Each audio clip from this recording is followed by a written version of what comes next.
Hello friends, പുതിയൊരു വീഡിയോയിലേക്ക് സ്വാഗതം. ഇന്ന് നമുക്ക് പഞ്ചവത്സര പദ്ധതികളെക്കുറിച്ച് പഠിക്കാം. മിക്കവാറും എല്ലാ എക്സാമിനേഷനും ഇതിൽ നിന്നൊരു ക്വസ്റ്റ്യൻ കാണും. എന്തായാലും ഒരു 2-3 മാർക്കിനെങ്കിലും ക്വസ്റ്റ്യൻ നമുക്ക് പ്രതീക്ഷിക്കാം. അപ്പോൾ വീഡിയോയിലേക്ക് പോകാം. ജവഹർലാൽ നെഹ്റുവിൻ്റെ നേതൃത്വത്തിലുള്ള പ്രഥമ മന്ത്രിസഭയുടെ വലിയ ദൗത്യമായിരുന്നു സാമ്പത്തിക അടിത്തറയില്ലാത്ത സ്വതന്ത്ര ഇന്ത്യയുടെ വികസനം. മിശ്ര സമ്പദ് വ്യവസ്ഥ സ്വീകരിച്ച ഇന്ത്യ പൊതുമേഖലയ്ക്ക് കൂടുതൽ പ്രാധാന്യം നൽകി. സോവിയറ്റ് യൂണിയനിൽ നിന്നും സാമ്പത്തിക ആസൂത്രണം എന്ന ആശയം സ്വീകരിച്ചു. 1950 മാർച്ച് 15 ആസൂത്രണ കമ്മീഷൻ നിലവിൽ വന്നു. അപ്പോൾ ആസൂത്രണ കമ്മീഷൻ നിലവിൽ വന്നത് എന്നാണ്? 1950 മാർച്ച് 15. പ്രധാനമന്ത്രി ജവഹർലാൽ നെഹ്റു ആയിരുന്നു അധ്യക്ഷൻ. ഇപ്പോൾ ആസൂത്രണ കമ്മീഷന്റെ അധ്യക്ഷൻ ആരായിരുന്നു? പ്രധാനമന്ത്രി ജവഹർലാൽ നെഹ്റു ആയിരുന്നു. ഗുൽസാർലാൽ നന്ദ ഉപാധ്യക്ഷനും ടി കൃഷ്ണമാചാരി, സി ദേശ്മുഖ് എന്നിവർ അംഗങ്ങളുമായിരുന്നു. സാമ്പത്തിക പുരോഗതികൾക്കായി ആസൂത്രണ കമ്മീഷൻ നിരവധി പദ്ധതികൾ മുന്നോട്ട് വെച്ചു. ഇക്കൂട്ടത്തിൽ രാജ്യത്തിന്റെ സാമ്പത്തിക വളർച്ച ലക്ഷ്യമിട്ട് ആസൂത്രണ കമ്മീഷൻ നടപ്പാക്കിയ പദ്ധതികളാണ് പഞ്ചവത്സര പദ്ധതികൾ. ലോകത്താദ്യമായി പഞ്ചവത്സര പദ്ധതി അവതരിപ്പിച്ചത് ആരാണ്? Joseph Stalin. അപ്പോൾ ലോകത്ത് ആദ്യമായി പഞ്ചവത്സര പദ്ധതി അവതരിപ്പിച്ചത് ആരാണ്? Joseph Stalin. 1920കളിൽ സോവിയറ്റ് യൂണിയനിൽ ജോസഫ് സ്റ്റാലിനാണ് പഞ്ചവത്സര പദ്ധതികൾക്ക് തുടക്കമിട്ടത്. മിക്ക കമ്മ്യൂണിസ്റ്റ് രാഷ്ട്രങ്ങളും ചില മുതലാളിത്ത രാഷ്ട്രങ്ങളും സ്റ്റാലിൻ്റെ ആശയം സ്വന്തം രാജ്യത്ത് നടപ്പാക്കി. ഇന്ത്യയും ചൈനയും പഞ്ചവത്സര പദ്ധതി എന്ന ആശയം അതേപടി പകർത്തിയവരാണ്. എന്നാൽ 11ാം പഞ്ചവത്സര പദ്ധതി മുതൽ 2006 മുതൽ 10 വരെ ചൈന പദ്ധതി എന്നതിൽ നിന്നും മാറി മാർഗനിർദ്ദേശങ്ങൾ എന്ന തരത്തിൽ ഇതിനെ നാമകരണം ചെയ്തു. ഹാരോൾഡ് ഡോമൻ മോഡൽ എന്നറിയപ്പെട്ട പഞ്ചവത്സര പദ്ധതി ഏത്? അപ്പോൾ ഹാരോൾഡ് ഡോമർ മോഡൽ എന്നറിയപ്പെട്ട പഞ്ചവത്സര പദ്ധതി ഏതാണ്? 1ാം പഞ്ചവത്സര പദ്ധതി. 1951-56 കാലത്താണ് ഇന്ത്യയുടെ 1ാം പഞ്ചവത്സര പദ്ധതി നടപ്പാക്കിയത്. അപ്പോൾ എന്നാണ് 1ാം പഞ്ചവത്സര പദ്ധതി? 1951-56 കാലത്ത്. കാർഷിക മേഖലയ്ക്ക് പ്രാധാന്യം കൊടുത്തതുകൊണ്ട് കാർഷിക പദ്ധതി എന്നാണിത് അറിയപ്പെട്ടത്. അപ്പോൾ 1ാം പഞ്ചവത്സര പദ്ധതിയിൽ പ്രാധാന്യം ഏതിനായിരുന്നു? കാർഷിക മേഖലയ്ക്കായിരുന്നു പ്രാധാന്യം. അതുകൊണ്ട് ഇത് എന്തറിയപ്പെട്ടു? കാർഷിക പദ്ധതി എന്നാണ് അറിയപ്പെട്ടത്. 1951 ഏപ്രിൽ 1 പദ്ധതിക്ക് തുടക്കമായി. ലക്ഷ്യം വെച്ച വളർച്ചാ നിരക്ക് 2.1% 3.6% നേട്ടമുണ്ടാക്കാൻ പദ്ധതിക്കായി. വിജയത്തിലെത്തിയ പദ്ധതിയിലൂടെ ഭക്ഷ്യ സ്വയം പര്യാപ്തത കൈവരിക്കാനായി. കൃഷിക്കൊപ്പം തന്നെ ജലസേചനത്തിനും വൈദ്യുതീകരണത്തിനും പദ്ധതി പ്രാധാന്യം നൽകി. അവസാന 2 വർഷത്തിൽ മതിയായ വിളവ് ലഭിച്ചത് പദ്ധതി വിജയത്തിലെത്തിച്ചു. ആദ്യ പഞ്ചവത്സര പദ്ധതിയുടെ കാലത്താണ് യൂണിവേഴ്സിറ്റി ഗ്രാൻഡ് കമ്മീഷൻ 1953. ഇതൊരു പ്രീവിയസ് ക്വസ്റ്റ്യൻ ആണ്. ഹാരോൾഡ് ഡോമർ മോഡലും പ്രീവിയസ് ക്വസ്റ്റ്യൻ ആണ് കേട്ടോ. അപ്പോൾ യൂണിവേഴ്സിറ്റി ഗ്രാൻഡ് കമ്മീഷൻ എന്നാണ് സ്ഥാപിച്ചത് 1953. കമ്മ്യൂണിറ്റി ഡെവലപ്മെൻറ്റ് പ്രോഗ്രാം 52, കുടുംബാസൂത്രണം 1952, നാഷണൽ എക്സ്റ്റൻഷൻ സർവീസ് 1953 എന്നിവ ഇന്ത്യയിൽ നടപ്പാക്കി. അപ്പോൾ ആദ്യ പഞ്ചവത്സര പദ്ധതി, അതായത് 1ാം പഞ്ചവത്സര പദ്ധതിയുടെ കാലത്ത് നടപ്പാക്കിയത് ഏതൊക്കെയാണ്? University grand commission, community development programme, കുടുംബാസൂത്രണം, നാഷണൽ എക്സ്റ്റൻഷൻ സർവീസ് തുടങ്ങിയവ. ദാമോദർ വാലി, ഫക്രാനങ്കൽ, ഹിരാക്കുഡ് എന്നീ അണക്കെട്ടുകൾ നിർമ്മിക്കപ്പെട്ടു. ഇപ്പോൾ ദാമോദർ വാലി, ഫക്രാനങ്കൽ, ഹിരാക്കുഡ് എന്നീ അണക്കെട്ടുകൾ നിർമ്മിക്കപ്പെട്ടത് ഏത് പഞ്ചവത്സര പദ്ധതി കാലത്താണ്? 1ാം പഞ്ചവത്സര പദ്ധതി കാലത്താണ്. ആദ്യ പഞ്ചവത്സര പദ്ധതിയുടെ ആമുഖം തയ്യാറാക്കിയത് ഒരു മലയാളിയാണ്. ആരാണിത്? KN രാജ്. അപ്പോൾ 1ാം പഞ്ചവത്സര പദ്ധതിയുടെ ആമുഖം തയ്യാറാക്കിയത് ആരാണ്? KN രാജാണ്. ഭിലായ്, റൂർക്കേല, ദുർഗാപൂർ എന്നീ ഇരുമ്പുരുക്ക് ശാലകൾ ഏത് പഞ്ചവത്സര പദ്ധതി കാലത്താണ് നിർമ്മിക്കപ്പെട്ടത്? 2ാം പഞ്ചവത്സര പദ്ധതി. ഇപ്പോൾ 2ാം പഞ്ചവത്സര പദ്ധതി കാലത്ത് നിർമ്മിക്കപ്പെട്ടത് ഏതൊക്കെയാണ്? ഭിലായ്, റൂർക്കേല, ദുർഗാപൂർ എന്നീ ഇരുമ്പുരുക്ക് ശാലകൾ. 1956 മുതൽ 1961 വരെയായിരുന്നു ഇന്ത്യയുടെ 2ാം പഞ്ചവത്സര പദ്ധതിയുടെ കാലം. 1956 മുതൽ 1961 വരെ. സാമ്പത്തിക സ്ഥിരതയായിരുന്നു പദ്ധതി ലക്ഷ്യം വെച്ചത്. അപ്പോൾ രണ്ടാം പഞ്ചവത്സര പദ്ധതി ലക്ഷ്യം വെച്ചത് എന്തായിരുന്നു? സാമ്പത്തിക സ്ഥിരതയായിരുന്നു രണ്ടാം പഞ്ചവത്സര പദ്ധതി ലക്ഷ്യം വെച്ചത്. മുൻപത്തേതിൽ നിന്നും വ്യത്യസ്തമായി കാർഷിക മേഖലയ്ക്ക് കുറഞ്ഞ പ്രാധാന്യം മാത്രമാണ് രണ്ടാം പദ്ധതിയിൽ നൽകിയത്. വ്യാവസായിക മേഖലയിലെ വികസനത്തിനായിരുന്നു ഊന്നൽ. അപ്പോൾ രണ്ടാം പഞ്ചവത്സര പദ്ധതിക്ക് പ്രാധാന്യം എന്തിനായിരുന്നു? വ്യാവസായിക മേഖലയിലെ വികസനമായിരുന്നു രണ്ടാം പഞ്ചവത്സര പദ്ധതി. ഇന്ത്യയുടെ സാമ്പത്തിക ഭരണഘടന എന്നറിയപ്പെടുന്ന വ്യാവസായിക നയം 1956 നിലവിൽ വന്നത് ഈ പഞ്ചവത്സര പദ്ധതി കാലത്താണ്. അപ്പോൾ ഇന്ത്യയുടെ സാമ്പത്തിക ഭരണഘടന എന്നറിയപ്പെടുന്ന വ്യാവസായിക നയം നിലവിൽ വന്നത് എന്നാണ്? 1956 രണ്ടാം പഞ്ചവത്സര പദ്ധതി കാലത്താണ്. വിദേശ നാണ്യത്തിലുണ്ടായ ഇടിവ് പദ്ധതിയെ ബാധിച്ചു.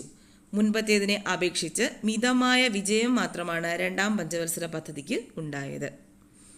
ലക്ഷ്യം വെച്ച വളർച്ചാ നിരക്ക് 4.5% 4.3% മാത്രമാണ് നേടാനായത്.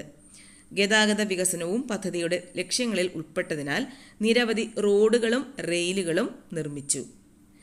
1955 കോൺഗ്രസ് ആവാടി സമ്മേളനത്തിന്റെ പശ്ചാത്തലത്തിൽ സോഷ്യലിസ്റ്റ് സമൂഹത്തെ വാർത്തെടുക്കുക എന്ന ലക്ഷ്യം കൂടി പദ്ധതി മുന്നോട്ട് വെച്ചിരുന്നു. അപ്പോൾ 1955 കോൺഗ്രസ് ആവടി സമ്മേളനം. 1955 തൊഴിലില്ലായ്മ കുറച്ച് ദേശീയ വരുമാനം കൂട്ടാൻ ശ്രമങ്ങൾ നടത്തി. രണ്ടാം പഞ്ചവത്സര പദ്ധതി തയ്യാറാക്കിയത് ആര്? PC മഹലനോബിസ്. ഇപ്പോൾ രണ്ടാം പഞ്ചവത്സര പദ്ധതി തയ്യാറാക്കിയത് PC മഹലനോബിസ് ആണ്. രണ്ടാം പഞ്ചവത്സര പദ്ധതി മഹലനോബിസ് പ്ലാൻ എന്നും അറിയപ്പെടുന്നു. അപ്പോൾ രണ്ടാം പഞ്ചവത്സര പദ്ധതി എന്ത് അറിയപ്പെടുന്നു? മഹലനോബിസ് പ്ലാൻ എന്നും അറിയപ്പെടുന്നു. ഇനി രണ്ടാം പഞ്ചവത്സര പദ്ധതി കാലത്ത് ഇന്ത്യയിൽ വന്ന ഇരുമ്പുരുക്ക് വ്യവസായശാലകൾ. ടാറ്റ ഇരുമ്പുരുക്ക് കമ്പനി ടിസ്കോ ജംഷഡ്പൂർ ജാർഖണ്ഡിലാണ് ഏറ്റവും വലിയ സ്വകാര്യ മേഖല ഇരുമ്പുരുക്ക് വ്യവസായശാലയാണ്. Indian iron and steel company ISCO Kulti Burnpur Hirapur സ്ഥലം പശ്ചിമ ബംഗാൾ സംസ്ഥാനത്താണ് ഉള്ളത്. പൊതുമേഖലയിലെ ആദ്യത്തെ ഇരുമ്പുരുക്ക് വ്യവസായശാലയാണ്. Visvesvaraya iron and steel plant Bhadravati Karnataka. ദക്ഷിണേന്ത്യയിലെ ആദ്യത്തെ ഇരുമ്പുരുക്ക് വ്യവസായശാല. അപ്പം ദക്ഷിണേന്ത്യയിലെ ആദ്യത്തെ ഇരുമ്പുരുക്ക് വ്യവസായശാല ഏതാണെന്ന് ചോദിച്ചാൽ Visvesvaraya iron and steel plant ആണ്. ഭദ്രാവതി കർണാടകയിലാണ്. ഹിന്ദുസ്ഥാൻ സ്റ്റീൽ ലിമിറ്റഡ് ഭിലായ് സ്ഥലം ദുർഗ് സംസ്ഥാനം ഛത്തീസ്ഗഡ്. 1959 റഷ്യയുടെ സാങ്കേതിക സഹായത്തോടെ സ്ഥാപിച്ചു. അപ്പോൾ ഇതൊക്കെ പ്രീവിയസ് ഇയർ എക്സാമിനേഷൻ ചോദിച്ചിട്ടുള്ള ക്വസ്റ്റ്യൻസ് ആണ് ഇതെല്ലാം കേട്ടോ. നല്ലപോലെ പഠിച്ചു വെച്ചേക്കാം, ഇനിയും ചോദിക്കും. അപ്പോൾ ഹിന്ദുസ്ഥാൻ സ്റ്റീൽ ലിമിറ്റഡ് ഭിലായ് സ്ഥലം ദുർഗിലാണ് സംസ്ഥാനം ഛത്തീസ്ഗഡ്. 1959 റഷ്യയുടെ സാങ്കേതിക സഹായത്തോടെ സ്ഥാപിച്ചു. ഹിന്ദുസ്ഥാൻ സ്റ്റീൽ ലിമിറ്റഡ് റൂർക്കേല സുന്ദർഗഡ് സ്ഥലം സുന്ദർഗഡ് ആണ് സംസ്ഥാനം ഒഡീഷ. 1959 ജർമ്മനിയുടെ സാങ്കേതിക സഹായത്തോടെ സ്ഥാപിച്ചു. ഹിന്ദുസ്ഥാൻ സ്റ്റീൽ ലിമിറ്റഡ് ദുർഗാപൂർ സ്ഥലം ദുർഗാപൂർ പശ്ചിമ ബംഗാൾ. 1962 UK സാങ്കേതിക സഹായത്തോടെ പ്രവർത്തനം ആരംഭിച്ചു. ഹിന്ദുസ്ഥാൻ സ്റ്റീൽ ലിമിറ്റഡ് ബൊക്കാറോ സ്ഥലം ബൊക്കാറോ സംസ്ഥാനം ജാർഖണ്ഡ്. 1964 റഷ്യയുടെ സാങ്കേതിക സഹായത്തോടെ ആരംഭിച്ചു. ഇനി അടുത്തത് മൂന്നാം പഞ്ചവത്സര പദ്ധതിയാണ്. ഇന്ത്യൻ സമ്പദ് വ്യവസ്ഥയുടെ ടേക്ക് ഓഫ് സ്റ്റേജ് എന്നറിയപ്പെടുന്ന കാലഘട്ടം മൂന്നാം പഞ്ചവത്സര പദ്ധതിക്കാലം. അപ്പോൾ ഇന്ത്യൻ സമ്പദ് വ്യവസ്ഥയുടെ ടേക്ക് ഓഫ് സ്റ്റേജ് എന്നറിയപ്പെടുന്ന കാലഘട്ടം ഏതാണ്? മൂന്നാം പഞ്ചവത്സര പദ്ധതി കാലമാണ്. വ്യവസായവൽക്കരണത്തിൻ്റെ സ്വാധീന ഫലമായി ഒരു സമ്പദ് വ്യവസ്ഥയിൽ ത്വരഗതിയിലുള്ള വളർച്ച അനുഭവപ്പെടുന്ന കാലഘട്ടമാണ് ടേക്ക് ഓഫ് സ്റ്റേജ് എന്നറിയപ്പെടുന്നത്. ഇന്ത്യൻ സമ്പദ് വ്യവസ്ഥയിൽ 1961-66 കാലഘട്ടത്തിലുള്ള മൂന്നാം പഞ്ചവത്സര പദ്ധതിയുടെ സമയമാണ് ഇത്തരത്തിൽ അറിയപ്പെടുന്നത്. അപ്പോൾ മൂന്നാം പഞ്ചവത്സര പദ്ധതിയുടെ സമയം ഏതാണ്? 61 മുതൽ 66 വരെ, 1961 മുതൽ 1966 വരെയാണ്. സമ്പദ് വ്യവസ്ഥയുടെ സ്വയം പര്യാപ്തതയായിരുന്നു മൂന്നാം പഞ്ചവത്സര പദ്ധതിയുടെ പ്രധാന ലക്ഷ്യം. 5.6% വളർച്ച ലക്ഷ്യം വെച്ച പദ്ധതിയിലൂടെ പക്ഷേ 2.8% വളർച്ച മാത്രമേ കൈവരിക്കാനായുള്ളൂ. പൂർണ്ണ പരാജയമായി പോയ പഞ്ചവത്സര പദ്ധതിയായിരുന്നു ഇത്. ഏതാണ്? മൂന്നാം പഞ്ചവത്സര പദ്ധതി. പൂർണ്ണ പരാജയമായി പോയ പഞ്ചവത്സര പദ്ധതി ഏതാണ്? മൂന്നാം പഞ്ചവത്സര പദ്ധതി. 1962 ഇന്ത്യ ചൈന യുദ്ധവും 1965 ഇന്ത്യൻ പാകിസ്ഥാൻ യുദ്ധവും പദ്ധതിക്ക് തിരിച്ചടിയായി. മൺസൂൺ പ്രതികൂലമായതും മോശമായി ബാധിച്ചു. ഗാഡ്ഗിൽ യോജന എന്നറിയപ്പെടുന്ന പഞ്ചവത്സര പദ്ധതി മൂന്നാം പഞ്ചവത്സര പദ്ധതി. അപ്പോൾ ഗാഡ്ഗിൽ യോജന എന്നറിയപ്പെടുന്ന പഞ്ചവത്സര പദ്ധതി ഏത്? മൂന്നാം പഞ്ചവത്സര പദ്ധതി. ഇന്ത്യയിൽ ഹരിത വിപ്ലവം നടന്ന പഞ്ചവത്സര പദ്ധതി മൂന്നാം പഞ്ചവത്സര പദ്ധതി. അപ്പോൾ ഇന്ത്യയിൽ ഹരിത വിപ്ലവം നടന്ന പഞ്ചവത്സര പദ്ധതി ഏതാണ്? മൂന്നാം പഞ്ചവത്സര പദ്ധതിയാണ്. ഇന്ത്യൻ ഹരിത വിപ്ലവത്തിൻ്റെ പിതാവ് ഡോക്ടർ MS സ്വാമിനാഥൻ. ഫിലിപ്പീൻസിലെ ഇന്റർനാഷണൽ റൈസ് റിസർച്ച് ഇൻസ്റ്റിറ്റ്യൂട്ടിനെ നയിച്ച ആദ്യ ഏഷ്യക്കാരനാണ് doctor MS Swaminathan. National dairy development board സ്ഥാപിച്ചത് ഏത് പഞ്ചവത്സര പദ്ധതി കാലത്താണ്? മൂന്നാം പഞ്ചവത്സര പദ്ധതി കാലത്ത്. ഇപ്പം നാഷണൽ ഡയറി ഡെവലപ്മെൻറ്റ് ബോർഡ് സ്ഥാപിച്ചത് മൂന്നാം പഞ്ചവത്സര പദ്ധതി കാലത്താണ്. വർഗീസ് കുര്യനാണ് 1965 ഇതിന് നേതൃത്വം നൽകിയത്. അപ്പോൾ ഡയറി ഡെവലപ്മെൻറ്റ് ബോർഡിന് നേതൃത്വം നൽകിയത് ആരാണ്? വർഗീസ് കുര്യൻ 1965. ഇന്ത്യയുടെ മിൽക്ക് മാൻ എന്നറിയപ്പെടുന്ന മലയാളി വർഗീസ് കുര്യൻ. അപ്പോൾ ഇന്ത്യയുടെ മിൽക്ക് മാൻ എന്നറിയപ്പെടുന്ന മലയാളി ആരാണ്? വർഗീസ് കുര്യനാണ്. ഹരിത വിപ്ലവം. അപ്പോൾ ഹരിത വിപ്ലവത്തിൽ നിന്നൊക്കെ ക്വസ്റ്റ്യൻസ് പ്രീവിയസ് ഇയറിൽ ചോദിച്ചിട്ടുണ്ട്. അപ്പോൾ ഇനിയും ചോദിക്കും. നല്ലപോലെ നോക്കി വെച്ചേക്കുക. 1950, 1960 കാലഘട്ടത്തിൽ ആഗോളതലത്തിൽ ഭക്ഷ്യധാന്യങ്ങളുടെ ഉൽപ്പാദനത്തിലുണ്ടായ അസാധാരണ വർധനയാണ് ഹരിത വിപ്ലവം. അമേരിക്കൻ ശാസ്ത്രജ്ഞനായ നോർമൻ ഏണസ്റ്റ് ബോർലോഗാണ് ഹരിത വിപ്ലവത്തിൻ്റെ പിതാവായി അറിയപ്പെടുന്നത്. അപ്പോൾ ഹരിത വിപ്ലവത്തിൻ്റെ പിതാവ് ആരാണ്? Norman Ernest Borlaug. Norman Ernest ബോർലോഗാണ് ഹരിത വിപ്ലവത്തിൻ്റെ പിതാവ്.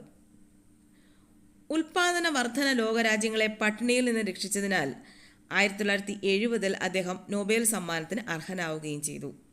മെക്സിക്കോയിലെ കാംബോ അറ്റിസാപ്പാൻ എന്ന ഗവേഷണ കേന്ദ്രത്തിൽ ബോർലോഗ് വികസിപ്പിച്ചെടുത്ത ചെറിയ തണ്ടുള്ള ഗോതമ്പ്, കുള്ളൻ ഗോതമ്പ് ഇനമാണ് ഉൽപാദനം വർദ്ധിപ്പിക്കാൻ സഹായിച്ചത്. ഏതാണ്? മെക്സിക്കോയിലെ കാംബോ അറ്റിസാപ്പാൻ എന്ന ഗവേഷണ കേന്ദ്രത്തിൽ ബോർലോഗ് വികസിപ്പിച്ചെടുത്ത ചെറിയ തണ്ടുള്ള ഗോതമ്പ് അതാണ് ഉൽപാദനം വർദ്ധിപ്പിക്കാൻ സഹായിച്ചത്. ന്യൂഡൽഹിയിലെ ഇന്ത്യൻ അഗ്രികൾച്ചറൽ റിസർച്ച് ഇൻസ്റ്റിറ്റ്യൂട്ടിൽ അസിസ്റ്റന്റ് സൈറ്റോ ജനറ്റിസ്റ്റ് ആയിരുന്ന MS സ്വാമിനാഥൻ ബോർലോഗിനെ ഇന്ത്യയിലെത്തിച്ചു. മെക്സിക്കൻ കുള്ളൻ ഗോതമ്പ് ഇന്ത്യയിൽ വളർത്താനാവശ്യമായ സഹകരണങ്ങൾ ബോർലോഗ് ചെയ്തു. ഇത് ഇന്ത്യൻ പാരിസ്ഥിതിക സാഹചര്യങ്ങളുമായി പൊരുത്തപ്പെടുന്നതിന് സ്വാമിനാഥൻ കൂടുതൽ മാറ്റങ്ങൾ വരുത്തി. പുതിയ ഗോതമ്പ് ഇനങ്ങളുടെ ഉൽപ്പാദനം 1968 17 ദശലക്ഷം ടണ്ണിലെത്തി.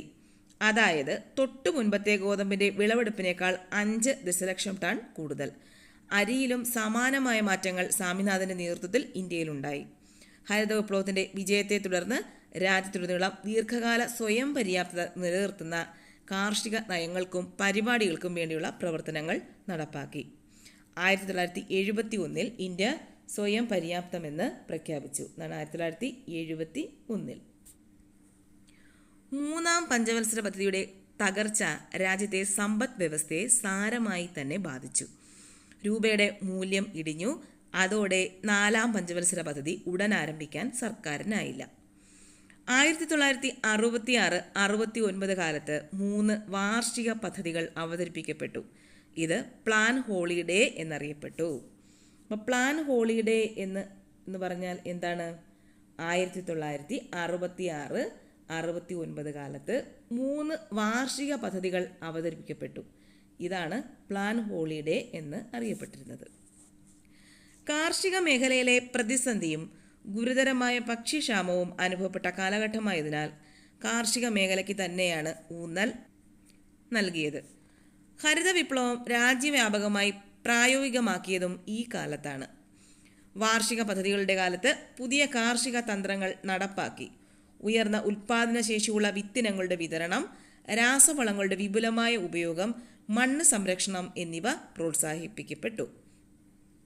മൂന്നാം പഞ്ചവത്സര പദ്ധതിയുടെ ആഘാതങ്ങളെ ഉൾക്കൊണ്ടുകൊണ്ടുള്ള പ്രവർത്തനങ്ങൾ മുന്നോട്ടുള്ള ആസൂത്രിത വളർച്ചയ്ക്ക് വഴിയൊരുക്കി. 1969 മുതൽ 1974 വരെയായിരുന്നു നാലാം പഞ്ചവത്സര പദ്ധതിയുടെ കാലഘട്ടം. അപ്പം നാലാം പഞ്ചവത്സര പദ്ധതിയുടെ കാലഘട്ടം ഏതാണ്? 1969 മുതൽ 74 വരെ. അപ്പം മൂന്നാം പഞ്ചവത്സര പദ്ധതി കഴിഞ്ഞതിന് ശേഷം പ്ലാന്റ് ഹോളിഡേ ആണ്. എന്ന് മുതലാണ്? 1966 മുതൽ 69 വരെ. അപ്പോൾ 1969 മുതൽ 74 വരെ എന്താണ്? നാലാം പഞ്ചവത്സര പദ്ധതിയുടെ കാലഘട്ടം. സ്ഥിരതയോടുകൂടിയ വളർച്ച, സ്വയാശ്രയത്വത്തിലെ പുരോഗതി എന്നിങ്ങനെ ഇരട്ട ലക്ഷ്യങ്ങളോടെയാണ് നാലാം പഞ്ചവത്സര പദ്ധതി അവതരിപ്പിക്കപ്പെട്ടത്. കാർഷിക മേഖലയിൽ ഉണ്ടാക്കാനായ വളർച്ച മറ്റു മേഖലകളിൽ കൂടി വ്യാപിപ്പിക്കാൻ ശ്രമം നടത്തി.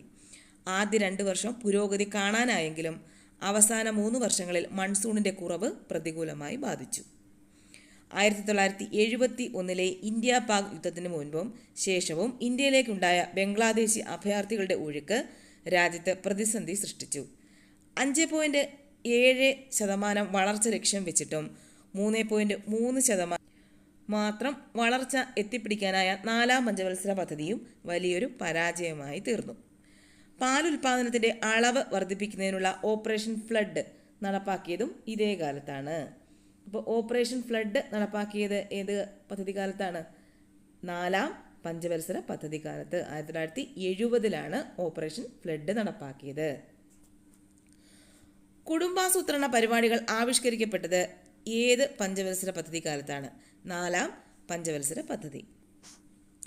ഗാഡ്ഗിൽ മോഡൽ എന്നറിയപ്പെടുന്നത് ഏത് പഞ്ചവത്സര പദ്ധതിയാണ്? നാലാം പഞ്ചവത്സര പദ്ധതി. അപ്പോൾ ഗാഡ്ഗിൽ മോഡൽ എന്നറിയപ്പെട്ടത് ഏത് പഞ്ചവത്സര പദ്ധതിയാണ്? നാലാം പഞ്ചവത്സര പദ്ധതി. ഇന്ത്യയിൽ ഒന്നാം ഘട്ട ബാങ്ക് ദേശസാൽക്കരണം നടന്നത് ഏത് പഞ്ചവത്സര പദ്ധതി കാലത്താണ്? നാലാം പഞ്ചവത്സര പദ്ധതി കാലത്ത്. അപ്പോൾ ബാങ്ക് ദേശസാൽക്കരണം നടന്നത് ഏത് പഞ്ചവത്സര പദ്ധതി കാലത്താണ്? നാലാം പഞ്ചവത്സര പദ്ധതി. ഇന്ത്യയിൽ ഒന്നാം ഘട്ട ബാങ്ക് ദേശസാൽക്കരണം നടന്നത് എന്ന്? 1969 ജൂലൈ 19. 1969 ജൂലൈ 19 ഇന്ത്യയിൽ ഒന്നാം ഘട്ട ബാങ്ക് ദേശസാൽക്കരണം നടന്നത്. ഇനി ധവള വിപ്ലവം. ലോകത്തെ തന്നെ ഏറ്റവും വലിയ ഗ്രാമവികസന പദ്ധതികളിലൊന്നാണ് 1970 നടപ്പാക്കിയ ഓപ്പറേഷൻ ഫ്ലഡ്. പാലുൽപാദനത്തിനുണ്ടായ വളർച്ച ധവള വിപ്ലവം എന്നറിയപ്പെടുന്നു. പാലുൽപാദനത്തിലെ വർധന, ഗ്രാമീണ വരുമാനത്തിലെ വർധന, ഉപഭോക്താക്കൾക്ക് മാന്യവിലയിൽ ലഭ്യമാക്കുക എന്നിവയാണ് പ്രധാനമായും ലക്ഷ്യം വെച്ചത്. 3 ഘട്ടങ്ങളായാണ് ഓപ്പറേഷൻ ഫ്ലഡ് നടപ്പാക്കിയത്. 1970 മുതൽ 80 വരെയുള്ള ആദ്യഘട്ടത്തിൽ ഇന്ത്യയിലെ 18 പ്രമുഖ മിൽക്ക് ഷെഡുകളെ ഡൽഹി, മുംബൈ, കൽക്കട്ട, ചെന്നൈ എന്നീ പ്രധാന നഗരങ്ങളിലെ ഉപഭോക്താക്കളുമായി ബന്ധിപ്പിച്ചു. വേൾഡ് ഫുഡ് പ്രോഗ്രാമിലൂടെ യൂറോപ്യൻ യൂണിയൻ നൽകിയ പാൽപ്പൊടിയും ബട്ടർ ഓയിലും വിറ്റഴിച്ചാണ് ധനസഹായം സമാഹരിച്ചത്. 1981 1985 വരെയാണ് രണ്ടാം ഘട്ടം. ഈ കാലത്ത് മിൽക്ക് ഷെഡുകളുടെ എണ്ണം 18 നിന്നും 136 എത്തി. 290 നഗര വിപണികൾ, പാലിൻ്റെ ഔട്ട്ലെറ്റുകൾ വിപുലീകരിച്ചു. 1985 അവസാനത്തോടെ 4.5 ദശലക്ഷം പാലുൽപാദകരെ കൊള്ളുന്ന 43,000 ഗ്രാമീണ സഹകരണ സംഘങ്ങളുടെ ഒരു സ്വയം സുസ്ഥിര സംവിധാനം യാഥാർത്ഥ്യമായി. പദ്ധതിക്ക് മുൻപ് പാൽപ്പൊടിയുടെ ആഭ്യന്തര ഉൽപ്പാദനം 22,000 ടണ്ണായിരുന്നത് 1989 ആയപ്പോഴേക്കും 14,000 ടണ്ണായി വർദ്ധിച്ചു. ലോകബാങ്ക് പദ്ധതിക്ക് ആവശ്യമായ വായ്പയുൾപ്പെടെയുള്ള സഹായങ്ങൾ നൽകി. 1985 മുതൽ 96 വരെയുള്ള കാലത്താണ് ഓപ്പറേഷൻ ഫ്ലഡിൻ്റെ 3ാം ഘട്ടം. വർദ്ധിച്ചു വരുന്ന പാൽ സംഭരിക്കാനും വിപണനം ചെയ്യാനും ആവശ്യമായ അടിസ്ഥാന സൗകര്യങ്ങൾ വികസിപ്പിക്കാൻ സഹകരണ സംഘങ്ങളെ പ്രാപ്തമാക്കുകയാണ് ഈ ഘട്ടത്തിലൂടെ ചെയ്തത്. വെറ്റിനറി പ്രഥമ ശുശ്രൂഷ, തീറ്റ, കൃത്രിമ ബീജസങ്കലനം സേവനങ്ങൾ തുടങ്ങിയ കാര്യങ്ങൾ വിപുലപ്പെടുത്തി. 1969 ജൂലൈ 19 പ്രധാനമന്ത്രി ഇന്ദിരാഗാന്ധിയുടെ നേതൃത്വത്തിലുള്ള കോൺഗ്രസ് സർക്കാരാണ് ബാങ്ക് ദേശസാൽക്കരണം നടപ്പാക്കിയത്. ബാങ്കിംഗ് കമ്പനീസ് ഓർഡിനൻസ് എന്ന പേരിൽ പ്രത്യേക നിയമം പാസാക്കിക്കൊണ്ടാണ് 50 കോടിയിലധികം നിക്ഷേപമുള്ള 14 ബാങ്കുകളെ ദേശസാൽക്കരിച്ചത്. Allahabad bank, bank of Baroda, bank of India, bank of Maharashtra, Canara bank, central bank of India, Dena bank, Indian bank, Punjab and Sindh bank, syndicate bank, IOB, UCO bank, PNB, united bank of India എന്നിവയാണ് ആദ്യഘട്ടത്തിൽ ദേശസാൽക്കരിക്കപ്പെട്ട ബാങ്കുകൾ. അപ്പോൾ ആദ്യഘട്ടത്തിൽ 14 ബാങ്കുകളെയാണ് ദേശസാൽക്കരിച്ചത്. 11 വർഷത്തിന് ശേഷം 1980-കളിൽ, അപ്പോൾ ഇത് നേരത്തെ ചോദിച്ചിട്ടുള്ളതാണ്, പ്രീവിയസ് ക്വസ്റ്റ്യൻ ആണ് കേട്ടോ, എത്ര ബാങ്കുകളെയാണ് ആദ്യഘട്ടത്തിൽ ദേശസാൽക്കരിച്ചത്? 14. 11 വർഷങ്ങൾക്ക് ശേഷം 1980-ൽ 6 ബാങ്കുകൾ കൂടി ദേശസാൽക്കരിച്ചു. അപ്പോൾ ഇതും പ്രീവിയസ് ക്വസ്റ്റ്യൻ ആണ്. 200 കോടിയിലേറെ നിക്ഷേപമുള്ള ബാങ്കുകളാണ് ദേശസാൽക്കരിച്ചത്. Vijaya bank, Punjab and Sindh bank, new bank of India, oriental bank of commerce, Andhra bank, corporation bank എന്നിവയാണ് രണ്ടാം ഘട്ടത്തിൽ ദേശസാൽക്കരണം നടപ്പാക്കിയ ബാങ്കുകൾ. അഞ്ചാം പഞ്ചവത്സര പദ്ധതി. ജോലിക്ക് കൂലി ഭക്ഷണം എന്ന പദ്ധതി ആരംഭിച്ചത് ഏത് പഞ്ചവത്സര പദ്ധതി കാലത്താണ്? അഞ്ചാം പഞ്ചവത്സര പദ്ധതി. അപ്പം ജോലിക്ക് കൂലി ഭക്ഷണം എന്ന പദ്ധതി ആരംഭിച്ചത് ഏത് പഞ്ചവത്സര പദ്ധതി കാലത്താണ്? അഞ്ചാം പഞ്ചവത്സര പദ്ധതി. പണപ്പെരുപ്പം മൂലമുള്ള സാമ്പത്തിക പ്രതിസന്ധിയുടെയും എണ്ണ വില വർധനയുടെയും സാഹചര്യത്തിലാണ് അഞ്ചാം പഞ്ചവത്സര പദ്ധതി പ്രാവർത്തികമാക്കുന്നത്. 1974 മുതൽ 79 വരെയായിരുന്നു കാലഘട്ടം. ഇപ്പോൾ കാലഘട്ടം 74 മുതൽ 79 വരെ, 1979 വരെ. 4.4% വളർച്ച ലക്ഷ്യമിട്ട പദ്ധതിക്ക് 4.8% വളർച്ച നേടാനായി. ദാരിദ്ര്യ നിർമ്മാർജ്ജനം, ഗരീബി ഘടാവോ, സ്വയാശ്രയത്വം കൈവരിക്കലുമായിരുന്നു മുഖ്യ ലക്ഷ്യങ്ങൾ. ഉയർന്ന വളർച്ചാ നിരക്കിൻ്റെ പ്രോത്സാഹനം, വരുമാനത്തിൻ്റെ ശരിയായ വിതരണം, ആഭ്യന്തര സമ്പാദ്യ നിരക്കിലുണ്ടായ ഗണ്യമായ വളർച്ച എന്നിവ നടപ്പാക്കി. അപ്പം ഗരീബി ഘടാവോ ഏത് പഞ്ചവത്സര പദ്ധതി കാലത്താണ്? അഞ്ചാം പഞ്ചവത്സര പദ്ധതി. അത് പ്രീവിയസ് ക്വസ്റ്റ്യൻ ആണ് കേട്ടോ. അഞ്ചാം പഞ്ചവത്സര പദ്ധതിയുടെ കരട് രൂപം തയ്യാറാക്കിയത് TP ധർ. ഇതും ഒരു പ്രീവിയസ് ക്വസ്റ്റ്യൻ ആണ്. അഞ്ചാം പഞ്ചവത്സര പദ്ധതിയുടെ കരട് രൂപം തയ്യാറാക്കിയത് ആര്? TP ധർ ആണ്. അടിയന്തരാവസ്ഥ പ്രഖ്യാപിക്കപ്പെട്ടത് ആരുടെ കാലത്താണ്? ഏത് പദ്ധതി കാലത്താണ്? ആരുടെയല്ല, ഏത് പദ്ധതി കാലത്താണ്? അഞ്ചാം പഞ്ചവത്സര പദ്ധതി കാലത്ത്. ഈ പഞ്ചവത്സര പദ്ധതിയുടെ കാലത്ത് 1975 രാജ്യത്ത് അടിയന്തരാവസ്ഥ പ്രഖ്യാപിക്കപ്പെട്ടു. പിന്നീട് പ്രധാനമന്ത്രിയുടെ 20 ദിന പരിപാടികൾ നടപ്പാക്കുന്നതിലേക്ക് ഊന്നൽ നൽകി. അടിയന്തരാവസ്ഥയ്ക്ക് ശേഷം 1977 അധികാരത്തിലെത്തിയ മൊറാർജി ദേശായിയുടെ ജനതാ പാർട്ടി 1 വർഷം മുൻപേ പദ്ധതി അവസാനിപ്പിച്ചു. ജനതാ പാർട്ടി അധികാരത്തിലെത്തിയതോടെ പഞ്ചവത്സര പദ്ധതികൾക്ക് പകരമായി മറ്റൊരു പദ്ധതി കൊണ്ടുവന്നു. 1978, 1983 കാലത്തേക്കായിരുന്നു പദ്ധതിയെങ്കിലും ഓരോ വർഷവും ലക്ഷ്യങ്ങൾ പരിഷ്കരിക്കപ്പെട്ടു. ഇത് റോളിംഗ് പ്ലാൻ എന്ന് അറിയപ്പെട്ടു. റോളിംഗ് പ്ലാൻ കൊണ്ടുവന്നത് ആരാണ്? ജനതാ പാർട്ടിയാണ്. ജനതാ പാർട്ടിയാണ് റോളിംഗ് പ്ലാൻ കൊണ്ടുവന്നത്. കാർഷിക മേഖലകളിൽ ആധുനികീകരണം നടപ്പാക്കാനും ഉൽപാദന വർധനയ്ക്കും റോളിംഗ് പ്ലാൻ സഹായിച്ചു. എങ്കിലും ഓരോ വർഷവും ലക്ഷ്യങ്ങൾ പരിഷ്കരിക്കപ്പെടുന്നത് റോളിംഗ് പ്ലാനിൻ്റെ പോരായ്മയായിരുന്നു. സാമ്പത്തിക വികസനം, പ്രാദേശിക വികസനം, സുസ്ഥിര വികസനം എന്നിവ പ്ലാൻ ലക്ഷ്യം വെച്ചു. എന്നാൽ 2 വർഷത്തിന് ശേഷം 1980 കോൺഗ്രസ് അധികാരത്തിൽ തിരിച്ചെത്തുകയും പഞ്ചവത്സര പദ്ധതികൾ വീണ്ടും നടപ്പാക്കുകയും ചെയ്തു. റോളിംഗ് പ്ലാൻ എന്ന ആശയത്തിൻ്റെ ഉപജ്ഞാതാവ് ഗുണ്ണാർ മിർഡാൽ. റോളിംഗ് പ്ലാന്റെ ഉപജ്ഞാതാവ് ആരാണ്? ഗുർണാൽ മിർഡാലാണ്. സ്വീഡിഷ് സാമ്പത്തിക ശാസ്ത്രജ്ഞനായ അദ്ദേഹത്തിൻ്റെ Asian drama an enquiry into the poverty of nations എന്ന പുസ്തകത്തിലാണ് റോളിംഗ് പ്ലാനിനെ കുറിച്ച് പരാമർശിക്കുന്നത്. Asian drama an enquiry in the poverty of nations എന്ന പുസ്തകം രചിച്ചത് ഗുണ്ണാർ മിർഡാൽ. ഇത് ഒരു പ്രീവിയസ് ക്വസ്റ്റ്യൻ ആണ്. 6ാം പഞ്ചവത്സര പദ്ധതി. 1980 തിരിച്ചെത്തിയ ഇന്ദിരാഗാന്ധിയുടെ കോൺഗ്രസ് സർക്കാർ റോളിംഗ് പ്ലാൻ അവസാനിപ്പിച്ച് 6ാം പഞ്ചവത്സര പദ്ധതികൾക്ക് തുടക്കമിട്ടു.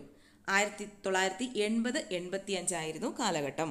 അപ്പോൾ 6ാം പഞ്ചവത്സര പദ്ധതിയുടെ കാലഘട്ടം ഏതായിരുന്നു? 1980-85. 1980-85 ആയിരുന്നു 6ാം പഞ്ചവത്സര പദ്ധതിയുടെ കാലഘട്ടം. ഈ കാലയളവിലാണ് രാജ്യത്ത് ഇൻ്റഗ്രേറ്റഡ് റൂറൽ ഡെവലപ്മെൻറ്റ് പ്രോഗ്രാം അഥവാ IRDP പദ്ധതി നടപ്പാക്കുന്നത്. 5ാം പദ്ധതിയുടെ ബാക്കിയായി ദാരിദ്ര്യ നിർമ്മാർജ്ജനം തന്നെയായിരുന്നു 6ാം പഞ്ചവത്സര പദ്ധതിയുടെയും ലക്ഷ്യം. ഒപ്പം നിലവിലെ സാങ്കേതിക വിദ്യയുടെ ആധുനികീകരണത്തിന് പ്രാധാന്യം നൽകി. ദേശീയ വരുമാനത്തിലെ വർധന മറ്റൊരു ലക്ഷ്യമായിരുന്നു. ഈ പദ്ധതി ഗാന്ധിയൻ മോഡൽ എന്ന് അറിയപ്പെട്ടു. അപ്പോൾ 6ാം പഞ്ചവത്സര പദ്ധതിയാണ് ഗാന്ധിയൻ മോഡൽ എന്ന് അറിയപ്പെട്ടിരുന്നത്. National rural employment programme NREP, rural landless employment guarantee programme RLEGP തുടങ്ങിയവയെല്ലാം ഈ പഞ്ചവത്സര പദ്ധതി കാലത്ത് നടപ്പാക്കിയവയാണ്. 5.2% വളർച്ച ലക്ഷ്യം വെച്ച പദ്ധതി 5.7% വളർച്ചാ നിരക്ക് കൈവരിച്ചു. 2ാം ഘട്ട ബാങ്ക് ദേശസാൽക്കരണം നടന്നത് ഈ കാലഘട്ടത്തിലാണ്. അപ്പോൾ 2ാം ഘട്ട ബാങ്ക് ദേശസാൽക്കരണം നടന്നത് ഏത് പദ്ധതി കാലത്താണ്? 6ാം പഞ്ചവത്സര പദ്ധതി കാലത്താണ്. ഇനി 7ാം പഞ്ചവത്സര പദ്ധതി. ഭക്ഷണം, തൊഴിൽ, ഉൽപ്പാദനം എന്ന ലക്ഷ്യത്തോടെ തുടങ്ങിയ പഞ്ചവത്സര പദ്ധതി ഏത്? 7ാം പഞ്ചവത്സര പദ്ധതി. ഭക്ഷ്യധാന്യങ്ങളുടെ ഉൽപ്പാദനം, സാമൂഹിക നീതിയിലൂന്നിയ തൊഴിലവസരങ്ങളുടെ വർധന, ഉൽപ്പാദന വർധന എന്നിവയായിരുന്നു 7ാം പഞ്ചവത്സര പദ്ധതിയുടെ പ്രധാന ലക്ഷ്യം. 1985 തുടങ്ങിയ പദ്ധതി 1990 അവസാനിച്ചു. 5% വളർച്ചാ നിരക്ക് ലക്ഷ്യം വെച്ച പദ്ധതിക്ക് 6% വളർച്ചാ നിരക്ക് കൈവരിക്കാനായി. രാജീവ് ഗാന്ധി ആയിരുന്നു ഈ സമയത്തെ പ്രധാനമന്ത്രി. അപ്പോൾ 7ാം പദ്ധതി കാലത്ത് പ്രധാനമന്ത്രി ആരായിരുന്നു? രാജീവ് ഗാന്ധി ആയിരുന്നു. സാങ്കേതിക വിദ്യയുടെ വളർച്ചയിലൂടെ വ്യാവസായിക മേഖലയിലെ ഉൽപ്പാദനം വർദ്ധിപ്പിക്കാനുള്ള പദ്ധതികൾ ആവിഷ്കരിച്ചു. ഇക്കാലത്ത് വാർത്താവിനിമയ ഗതാഗത രംഗത്ത് വൻ മുന്നേറ്റം ഉണ്ടായി. എന്നാൽ 1990 ആയപ്പോഴേക്കും കേന്ദ്രഭരണത്തിൽ കൂട്ടുകക്ഷി സർക്കാരുകളുടെ ഉദയം ഉൾപ്പെടെ അനിശ്ചിതത്വമുണ്ടായി. ഇത് വീണ്ടും പഞ്ചവത്സര പദ്ധതികൾക്കിടയിൽ വിടവുകളുണ്ടാക്കി. ഇക്കാലത്ത് വാർഷിക പദ്ധതികളാണ് നടപ്പാക്കിയത്. വാർഷിക പദ്ധതികൾ. രാജ്യത്തുണ്ടായ രാഷ്ട്രീയ സാഹചര്യം പുതിയൊരു പഞ്ചവത്സര പദ്ധതിക്ക് തുടക്കം കുറിക്കാൻ പര്യാപ്തമായിരുന്നില്ല. എങ്കിലും സമ്പദ് വ്യവസ്ഥയുടെ സുരക്ഷിതത്വത്തിനായി 2 വാർഷിക പദ്ധതികൾ ഇക്കാലത്ത് സർക്കാർ നടപ്പാക്കി. 1990, 91, 92 കാലത്തായിരുന്നു വാർഷിക പദ്ധതികൾ. അപ്പോൾ ഏതൊക്കെ കാലത്താണ്? 1990, 91 കാലഘട്ടവും 1991, 92 കാലഘട്ടവും വാർഷിക പദ്ധതികൾ നടപ്പാക്കി. 1991 PV നരസിംഹറാവു ആയിരുന്നു ഇന്ത്യയുടെ പ്രധാനമന്ത്രി. ധനമന്ത്രിയായിരുന്നത് ഡോക്ടർ മൻമോഹൻ സിംഗ് ആയിരുന്നു. ഇക്കാലത്താണ് ഇന്ത്യയിൽ നിരവധി സാമ്പത്തിക പരിഷ്കാരങ്ങൾ നടപ്പാക്കിയത്. 1991 ജൂലൈ 24 പുതിയ സാമ്പത്തിക നയം അവതരിപ്പിച്ചു. എന്നാണ് 1991 ജൂലൈ 24 പുതിയ സാമ്പത്തിക നയം അവതരിപ്പിച്ചു. ഇത് ഒരു പ്രീവിയസ് ക്വസ്റ്റ്യൻ ആണ്. ഇന്ത്യയിൽ സ്വകാര്യവൽക്കരണം, ഉദാരീകരണം, ആഗോളീകരണം എന്നീ പരിഷ്കാരങ്ങൾ നടപ്പാക്കിയത് ഈ കാലത്താണ്. ഏതാണ്? ഇന്ത്യയിൽ സ്വകാര്യവൽക്കരണം, ഉദാരീകരണം, ആഗോളീകരണം എന്നീ പരിഷ്കാരങ്ങൾ നടപ്പാക്കിയത് ഏത് കാലത്താണ്? 1991, 92 കാലഘട്ടം. ഇനി അടുത്തത് 8ാം പഞ്ചവത്സര പദ്ധതിയാണ്. മൻമോഹൻ മോഡൽ എന്നറിയപ്പെടുന്നത് ഏത് പഞ്ചവത്സര പദ്ധതിയാണ്? 8ാം പഞ്ചവത്സര പദ്ധതി. 1992 മുതൽ 97 വരെയായിരുന്നു 8ാം പഞ്ചവത്സര പദ്ധതിയുടെ കാലഘട്ടം. 92 മുതൽ 97. റാവു മൻമോഹൻ മോഡൽ, മാനവ വികസന പദ്ധതി എന്നെല്ലാം അറിയപ്പെട്ട പദ്ധതിയാണിത്. പദ്ധതിയുടെ തുടക്കകാലത്ത് രാജ്യം സാമ്പത്തികമായി വലിയ പ്രതിസന്ധിയിലായിരുന്നു. പ്രധാനമന്ത്രിയായിരുന്ന PV നരസിംഹറാവുവിൻ്റെ നേതൃത്വത്തിൽ സാമ്പത്തിക സ്ഥിരത തിരിച്ചുപിടിക്കുന്നതിന് ഉദാരീകരണം ഉൾപ്പെടെയുള്ള വിവിധ നടപടികൾ സ്വീകരിച്ചു. വ്യാവസായിക മേഖലയിലെ ആധുനികവൽക്കരണത്തിന് പദ്ധതി ആണ് പദ്ധതി ഊന്നൽ നൽകിയത്. ഇന്ത്യ ലോക വ്യാപാര സംഘടനയിൽ അംഗമായത് ഈ കാലത്താണ്. ഏത് കാലത്താണ്? 8ാം പഞ്ചവത്സര പദ്ധതി കാലത്ത് ഇന്ത്യ ലോക വ്യാപാര സംഘടനയിൽ അംഗമായി. 1995 ജനുവരി 1 ഇന്ത്യ സംഘടനയിൽ അംഗമായി എന്നാണ്. 1995 ജനുവരി 1. 1992 ഇന്ത്യയിൽ നാഷണൽ സ്റ്റോക്ക് എക്സ്ചേഞ്ച് നിലവിൽ വന്നത്. ഇപ്പം നാഷണൽ സ്റ്റോക്ക് എക്സ്ചേഞ്ച് നിലവിൽ വന്നത് എന്നാണ്? 1992. പഞ്ചായത്ത് രാജ് സംവിധാനം കൊണ്ടുവന്ന 73ാം ഭരണഘടനാ ഭേദഗതി നടപ്പിലാക്കിയത് 8ാം പഞ്ചവത്സര പദ്ധതി കാലത്താണ്. പദ്ധതിയുടെ അവസാന കാലമായപ്പോഴേക്കും ത്വരിതഗതിയിലുള്ള സാമ്പത്തിക വളർച്ച രാജ്യത്തുണ്ടായി. കൃഷി, നിർമ്മാണ മേഖല, കയറ്റുമതി, ഇറക്കുമതി, വ്യാപാരം തുടങ്ങിയവയിലെല്ലാം പുരോഗതി കൈവരിച്ചു. കയറ്റുമതി വർദ്ധിപ്പിക്കാൻ രൂപയുടെ മൂല്യം കുറച്ചു. പ്രാഥമിക വിദ്യാഭ്യാസം നടപ്പാക്കുന്നതിനും തൊഴിലവസരങ്ങൾ സൃഷ്ടിക്കുന്നതിനും പദ്ധതികൾ ആവിഷ്കരിച്ചു. ഉയർന്ന വളർച്ചാ നിരക്ക് കൈവരിച്ച ഈ കാലത്ത് മൊത്തം നിക്ഷേപത്തിൽ പൊതുമേഖലയുടെ പങ്ക് 34% വരെ കുറഞ്ഞു. 5.6% വളർച്ചാ നിരക്ക് ലക്ഷ്യം വെച്ചിരുന്ന പദ്ധതി 6.8% വളർച്ചാ നിരക്ക് കൈവരിച്ചു. പഞ്ചായത്തി രാജ്. ഗ്രാമവികസനത്തിൻ്റെ ആസൂത്രണത്തിൽ, ഇത് വളരെ ഇമ്പോർട്ടൻ്റ് ആണ്, പഞ്ചായത്തി രാജ്. ഗ്രാമവികസനത്തിൻ്റെ ആസൂത്രണത്തിൽ ജനശക്തി കോർത്തിണക്കുന്നതുമായി ബന്ധപ്പെട്ട് വിശദമായ പഠനം വേണമെന്ന് ആസൂത്രണ കമ്മീഷൻ ദേശീയ വികസന സമിതിയോട് ശുപാർശ ചെയ്തു. ഇതിൻ്റെ അടിസ്ഥാനത്തിൽ 1957 ജനുവരിയിൽ Balwant Rai Mehta അധ്യക്ഷനായും Shankar Dayal Sharma, R.K. Trivedi, G. Ramachandran, B.G. Roy, C.V. Singh എന്നിവർ അംഗങ്ങളുമായുള്ള ഒരു സമിതിയെ നിയോഗിച്ചു. 1958 ഡിസംബറിൽ കമ്മിറ്റി കേന്ദ്ര സർക്കാരിന് റിപ്പോർട്ട് സമർപ്പിച്ചു. സാമൂഹിക വികസനം ഫലപ്രദമാക്കാൻ ജനായത്ത വികേന്ദ്രീകരണം അനിവാര്യമാണെന്ന് റിപ്പോർട്ടിൽ അഭിപ്രായപ്പെട്ടു. താഴെത്തട്ടിൽ ഗ്രാമപഞ്ചായത്തും ഇടത്തട്ടിൽ ബ്ലോക്ക് പഞ്ചായത്തും മേൽത്തട്ടിൽ ജില്ലാ പഞ്ചായത്തും അടങ്ങുന്ന ത്രിതല പഞ്ചായത്ത് സംവിധാനമാണ് കമ്മിറ്റി മുന്നോട്ട് വെച്ചത്. ബൽവന്ത് റായ് മേത്ത കമ്മിറ്റി റിപ്പോർട്ട് ദേശീയ വികസന സമിതി 1958 അംഗീകരിച്ചു. ആദ്യം രാജസ്ഥാനിലും തുടർന്ന് മറ്റ് സംസ്ഥാനങ്ങളിലും നവീന സമിതികൾ ഉദയം ചെയ്തു.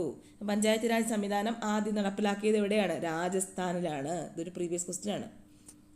1993 ഏപ്രിൽ 24 73ാം ഭരണഘടനാ ഭേദഗതി ബില്ലിൽ രാഷ്ട്രപതി ഒപ്പുവെച്ചതോടെ പഞ്ചായത്തുകൾക്ക് ഭരണഘടനാ സാധുത കൈവന്നു. അപ്പം ഇതും പ്രീവിയസ് ക്വസ്റ്റ്യൻ ആണ്. എന്നാണ് പഞ്ചായത്ത് രാജ് നിലവിൽ വന്നത്? 1993 ഏപ്രിൽ 24 73ാം ഭരണഘടനാ ഭേദഗതി. ഇനി 9ാം പഞ്ചവത്സര പദ്ധതി. സ്വാതന്ത്ര്യത്തിൻ്റെ 50ാം വാർഷികത്തിൽ ആരംഭിച്ച പഞ്ചവത്സര പദ്ധതി ഏത്? 9ാം പഞ്ചവത്സര പദ്ധതി. 1997 9ാം പഞ്ചവത്സര പദ്ധതിക്ക് തുടക്കം കുറിച്ചത്.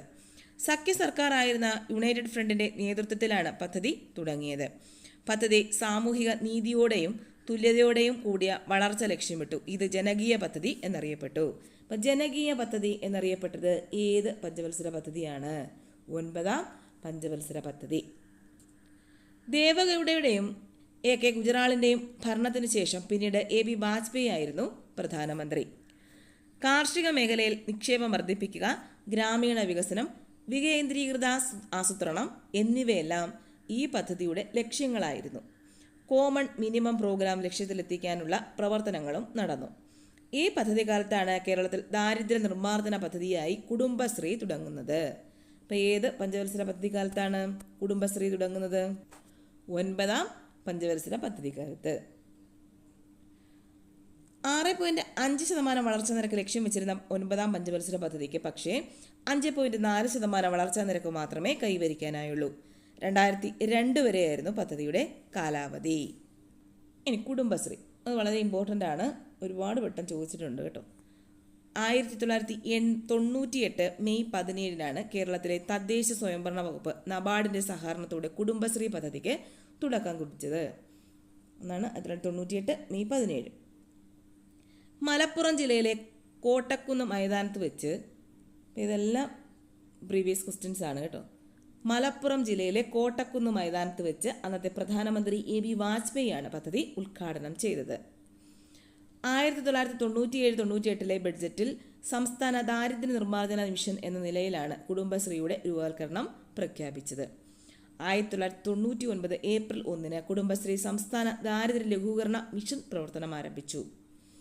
Commonwealth association for public administration and management ഏർപ്പെടുത്തിയിട്ടുള്ള അന്താരാഷ്ട്ര സുവർണ പുരസ്കാരം ദേശീയ നഗര ഉപജീവന ദൗത്യം രാജ്യത്ത് മികച്ച രീതിയിൽ നടപ്പാക്കിയതിന് 2020-21 സ്പാർക്ക് റാങ്കിങ്ങിൽ 1-ാം സ്ഥാനം തുടങ്ങി നിരവധി നേട്ടങ്ങൾ കഴിഞ്ഞ 27 വർഷത്തിനിടെ കുടുംബശ്രീ സ്വന്തമാക്കിയിട്ടുണ്ട്. ത്രിതല സംഘടനാ സംവിധാനമാണ് കുടുംബശ്രീക്കുള്ളത്. ഓരോ വാർഡിലെയും 10-20 സ്ത്രീകൾ അംഗങ്ങളായ അയൽക്കൂട്ടങ്ങളാണ് അടിസ്ഥാന തലം. അപ്പോൾ കുടുംബശ്രീയുടെ അടിസ്ഥാന തലം ഏത് എന്നൊരു പ്രീവിയസ് ക്വസ്റ്റ്യൻ ഉണ്ട്. കുടുംബശ്രീയുടെ അടിസ്ഥാന തലം ഏതാണ്? അയൽക്കൂട്ടങ്ങൾ. അയൽക്കൂട്ടങ്ങളെ ഉൾപ്പെടുത്തി ഏരിയ ഡെവലപ്മെന്റ് സൊസൈറ്റികൾ ADS, നഗരസഭ അല്ലെങ്കിൽ പഞ്ചായത്ത് തലത്തിൽ വാർഡ് തല ADSകളെ ഏകോപിപ്പിച്ച് കമ്മ്യൂണിറ്റി ഡെവലപ്മെന്റ് സൊസൈറ്റികൾ CDS എന്നിവയും പ്രവർത്തിക്കുന്നു. ഇതിനു പുറമെ യുവജനതയെ ഉൾപ്പെടുത്തിക്കൊണ്ടുള്ള ഓക്സിലറി ഗ്രൂപ്പുകളും ഉണ്ട്. ഇനി അടുത്തത് 10-ാം പഞ്ചവത്സര പദ്ധതി. ദാരിദ്ര്യ നിരക്ക് കുറയ്ക്കുക എന്നതിനോടൊപ്പം ലിംഗവിവേചനം കുറയ്ക്കുക എന്ന ആശയം കൂടി ലക്ഷ്യമായി അവതരിപ്പിക്കപ്പെട്ടത് ഏത് പഞ്ചവത്സര പദ്ധതിയിലാണ്? 10-ാം പഞ്ചവത്സര പദ്ധതി. 2002 മുതൽ 2007 വരെയാണ് 10-ാം പഞ്ചവത്സര പദ്ധതിയുടെ കാലഘട്ടം. ഇത് കേരള വികസന പദ്ധതി എന്ന പേരിലാണ് നടപ്പാക്കിയത്. ഈ പഞ്ചവത്സര പദ്ധതി കാലത്ത് ആദ്യമായി തദ്ദേശ സ്വയംഭരണ സ്ഥാപനങ്ങൾക്ക് പഞ്ചവത്സര പദ്ധതി തയ്യാറാക്കുന്നതിന് നിർദ്ദേശം നൽകി. 10 വർഷം കൊണ്ട് ആളോഹരി വരുമാനം ഇരട്ടിപ്പിക്കുക, സാക്ഷരത 75% ഉയർത്തുക തുടങ്ങിയ ലക്ഷ്യങ്ങൾ 10-ാം പദ്ധതിയുടേതായിരുന്നു. സാമ്പത്തിക വളർച്ച മാത്രമല്ല, രാജ്യത്തിന്റെ വികസന ലക്ഷ്യമെന്ന തിരിച്ചറിവോടെയാണ് 10-ാം പദ്ധതിക്ക് രൂപം നൽകിയത്. കാർഷിക മേഖലയിലും പരമ്പരാഗത ചെറുകിട വ്യവസായിക മേഖലയിലും ഉൽപാദന വർധന, കൂടുതൽ തൊഴിലവസരങ്ങൾ സൃഷ്ടിക്കൽ, പ്രകൃതി വിഭവ മാനേജ്മെന്റും സംയോജിത ഏരിയ വികസനവും, ആരോഗ്യം, കുടിവെള്ളം, വിദ്യാഭ്യാസം, ശുചിത്വം, ഖര മാലിന്യ നിർമ്മാർജ്ജനം, വികലാംഗക്ഷേമം തുടങ്ങിയ മേഖലകളിൽ മെച്ചപ്പെട്ട സേവനം, ഭരണരംഗത്ത് ഉത്തരവാദിത്വവും സുതാര്യതയും തുടങ്ങിയ ലക്ഷ്യങ്ങളെല്ലാം 10-ാം പദ്ധതി ഊന്നൽ നൽകി. ലക്ഷ്യം വെച്ചത് 8% വളർച്ചാ നിരക്കായിരുന്നു. 7.6% വളർച്ചാ നിരക്ക് കൈവരിച്ചു. ഇനി ഹിന്ദു വളർച്ചാ നിരക്ക്. ഇന്ത്യൻ സാമ്പത്തിക ശാസ്ത്രജ്ഞനായിരുന്ന രാജകൃഷ്ണയാണ് ഹിന്ദു വളർച്ചാ നിരക്ക് എന്ന പ്രയോഗം മുന്നോട്ട് വെച്ചത്. അപ്പോൾ ഹിന്ദു വളർച്ചാ നിരക്ക് എന്ന പ്രയോഗം മുന്നോട്ട് വെച്ചത് ആരാണ്? രാജകൃഷ്ണ. 1950-നും 1980-നും ഇടയിൽ ഇന്ത്യ കൈവരിച്ച ശരാശരി വളർച്ചാ നിരക്കിനെയാണ് അദ്ദേഹം ഇത്തരത്തിൽ വിശേഷിപ്പിച്ചത്. അപ്പോൾ എന്താണ് ഹിന്ദു വളർച്ചാ നിരക്കെന്ന് പറഞ്ഞാൽ? 1950-നും 1980-നും ഇടയിൽ ഇന്ത്യ കൈവരിച്ച ശരാശരി വളർച്ചാ നിരക്ക്. 3.5% അക്കാലത്തെ ഇന്ത്യയുടെ ശരാശരി വളർച്ചാ നിരക്ക്. ഇന്ത്യയുടെ പഞ്ചവത്സര പദ്ധതികളോടും സോഷ്യലിസ്റ്റ് സമീപനത്തോടുമുള്ള വിമർശനം കൂടിയായിരുന്നു ഈ പ്രയോഗം. എന്നാൽ 1980-കളുടെ അവസാനത്തോടെ നരസിംഹറാവുവിൻ്റെയും മൻമോഹൻ സിംഗിൻ്റെയും ഇടപെടലുകൾ ഇന്ത്യയെ ഉയർന്ന വളർച്ചാ നിരക്കിലേക്ക് നയിച്ചു. ഇനി 12-ാം പഞ്ചവത്സര പദ്ധതി. 12-ാം പഞ്ചവത്സര പദ്ധതിയുടെ മുഖ്യ ലക്ഷ്യങ്ങൾ എന്തെല്ലാമായിരുന്നു? സുസ്ഥിര വികസനം, ത്വരിതഗതിയിലുള്ള വളർച്ച, എല്ലാവരെയും ഉൾക്കൊള്ളിച്ചുകൊണ്ടുള്ള വളർച്ച. അപ്പോൾ 12-ാം പഞ്ചവത്സര പദ്ധതിയുടെ മുഖ്യ ലക്ഷ്യങ്ങൾ സുസ്ഥിര വികസനം, ത്വരിതഗതിയിലുള്ള വളർച്ച, എല്ലാവരെയും ഉൾക്കൊള്ളിച്ചുകൊണ്ടുള്ള വളർച്ച. 2012 മുതൽ 2017 വരെയായിരുന്നു 12-ാം പഞ്ചവത്സര പദ്ധതിയുടെ കാലഘട്ടം. ആഗോള സാമ്പത്തിക മേഖലയിൽ 2ാം മാന്ദ്യം അനുഭവപ്പെട്ട കാലത്താണ് ഇന്ത്യയിൽ 12-ാം പഞ്ചവത്സര പദ്ധതിക്ക് തുടക്കമാകുന്നത്. സാമ്പത്തിക മാന്ദ്യം ഇന്ത്യ ഉൾപ്പെടെയുള്ള രാജ്യങ്ങളെ കാര്യമായി ബാധിച്ചിരുന്നു. 2011-12 കാലത്ത് GDPയുടെ വളർച്ചാ നിരക്ക് 6.2% കുറഞ്ഞു. 12-ാം പദ്ധതിയുടെ ആദ്യ വർഷത്തിലും വളർച്ചാ നിരക്കിലെ ഇടിവ് അനുഭവപ്പെട്ടു.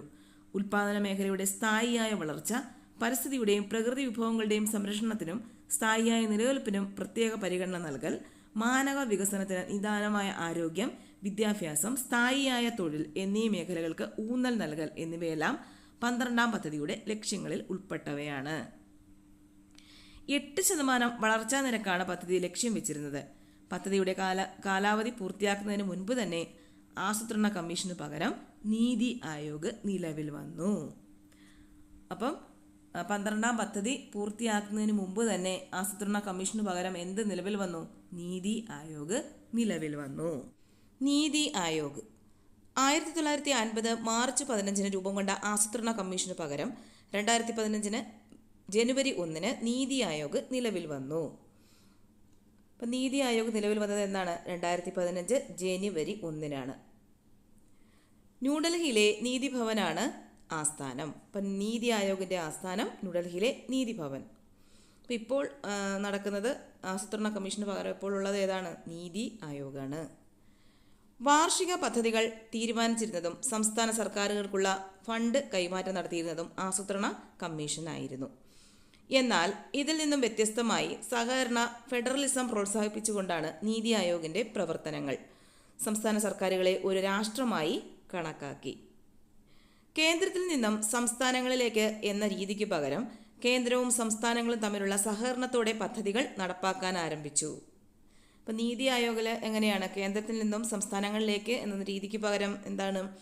കേന്ദ്രവും സംസ്ഥാനങ്ങളും തമ്മിലുള്ള സഹകരണത്തോടെ പദ്ധതികൾ നടപ്പാക്കാൻ ആരംഭിച്ചു. പ്രധാനമന്ത്രി അധ്യക്ഷനായ നീതി ആയോഗിൻ്റെ ഭരണസമിതിയിൽ എല്ലാ മുഖ്യമന്ത്രിമാരും കേന്ദ്രഭരണ പ്രദേശങ്ങളിലെയും ലഫ്റ്റനന്റ് ഗവർണർമാരും അംഗങ്ങളായിരിക്കും. പ്രധാനമന്ത്രി നിയമിക്കുന്ന ഉപാധ്യക്ഷനും സ്ഥിരാംഗങ്ങളും പരമാവധി 2 താൽക്കാലിക അംഗങ്ങളും അനൌദ്യോഗിക അംഗങ്ങളും ചീഫ് എക്സിക്യൂട്ടീവ് ഓഫീസറും ഉൾപ്പെടുന്നതാണ് നീതി ആയോഗ്. നീതി ആയോഗിൻ്റെ നിലവിലെ ഉപാധ്യക്ഷൻ സുമൻ ബെറിയാണ്. അരവിന്ദ് പനഗാരിയായിരുന്നു ആദ്യത്തെ ഉപാധ്യക്ഷൻ. അപ്പോൾ നിലവിലെ ഉപാധ്യക്ഷൻ ആരാണ്? സുമൻ ബെറി. നീതി ആയോഗിൻ്റെ നിലവിലെ ഉപാധ്യക്ഷൻ സുമൻ ബെറി. ആദ്യത്തെ ഉപാധ്യക്ഷൻ ആരായിരുന്നു? അരവിന്ദ് പനഗരിയ. അപ്പോൾ ഇത്രയേ ഉള്ളൂ പഞ്ചവത്സര പദ്ധതികൾ. അപ്പോൾ ഇതിനകത്തുനിന്ന് എങ്ങനെയൊക്കെ ആയാലും 1-2 ക്വസ്റ്റ്യൻസ് പ്രതീക്ഷിക്കാം. അപ്പോൾ നല്ലപോലെ നോക്കി വെച്ചേക്കുക.